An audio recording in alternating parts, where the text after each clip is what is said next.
কাঁদতে কাঁদতে আজকে আমাকে মেকআপ করতে হলো। এমনিই বাইরে এত টেম্পারেচার, তারপর লেন্স পরতে গিয়ে তো আমার হালাত খারাপ। আজকে 30 মিনিট ধরে আমি লেন্স পরেছি, কিছুতে পরতেই পারছিলাম না, কেন কে জানে। দেন আমি কিউটি বিউটির একটা ওয়াটার বেসড ময়শ্চারাইজার লাগিয়ে নিলাম, কারণ যা গরম ক্রিম বেস তো লাগানো যাবেই না। তারপরে ইউজ করেছি হচ্ছে আমি প্রাইমার, যেটা মেবলিনের ফিট মি। এটা আমি নাইকাতে গিফট পেয়েছিলাম। আজকে সমস্ত কিছু রিজনেবল প্রাইসের মধ্যে মেকআপ করব। দেন আমি এনওয়াইয়ের একটা স্ট্রপ ক্রিম ইউজ করেছি ইনস্ট্যান্ট একটা গ্লো দেওয়ার জন্য। এটা আমি এসির মধ্যে ছিলাম বলে ইউজ করেছি, নর্মাল টেম্পারেচারে প্রচণ্ড সোয়েট হয়, ইউজ না করলেও হবে। তারপরে আমি আজকে কোনো রকম কালার কারেক্টিং করব না, ডিরেক্ট ফাউন্ডেশন ইউজ করব। মেবলিনের ফিট মি, এটা আমার মোস্ট ফেভারিট একটা ফাউন্ডেশন। আর এই এনওয়াইয়ের স্ট্রপ ক্রিমটা অল্প দিতে গিয়ে এক গাদা পড়ে গেল।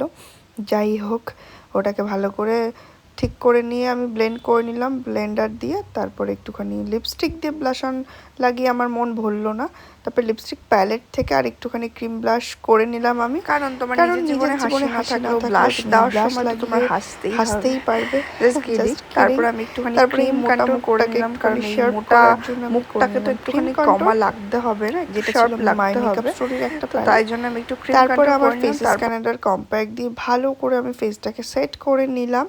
তারপরে এই এনওয়াইয়ের একটা কন্ট্রোল ব্লাশার আর হাইলাইটার প্যালেটটা থেকে আবারও আমি ব্রঞ্জিং করে নিলাম।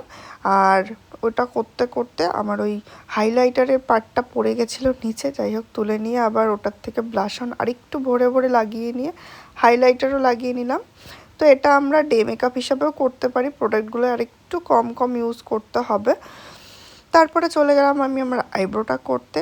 তো দেখতেই পাচ্ছ ফ্রন্টটা আমার সব সময় ন্যাচারাল থাকে, তো আমি এইভাবে আইব্রো করতে পছন্দ করি। দেন আর একটু হাইলাইটার দিয়ে ফেসটাকে একদম হাইলাইট করে নিলাম, চকচকে করে নিলাম। তারপরে এখানে আমি আই বেস করছি হচ্ছে ফিটমির ওই ফাউন্ডেশন দিয়ে, খুব সামান্য একটু ফাউন্ডেশন নিয়ে ব্রাশ দিয়ে ভালো করে ব্লেন্ড করে নিচ্ছি।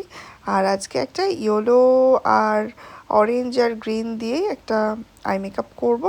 তো আই মেকআপটা সেট করার জন্য আমি ফেসেস কানাডার কম্প্যাক্ট দিয়েই ভালো করে সেট করে নিলাম। তারপরে আমি ফার্স্টে ইয়েলো কালার আর অরেঞ্জ কালার ইউজ করেছি আই মেকআপের জন্য। দেন আমি গ্রিন কালার ইউজ করেছি। তো এই তিনটে কালার দিয়েই এত সুন্দর একটা কম্বিনেশন হয়েছে। দেন আমি লোয়ার ল্যাশ লাইনে খুব আস্তে আস্তে আমি ব্লেন্ড করছি। দেন মাস্কারা ডান, লিপস্টিক একটু নিউডের উপর রেখেছি। তারপর ফেসে আমি কোনো সেটিং স্প্রে ইউজ করিনি, এই মিস্টটা ইউজ করে নিয়েছিলাম। আর এইটাই হচ্ছে আমার ফাইনাল লুক। কি কেমন লাগছে আমাকে সবাই কিন্তু অবশ্যই কমেন্ট করে জানিও। আর নেক্সট লুক কী দেখতে চাও সেটাও কমেন্ট করে জানিও।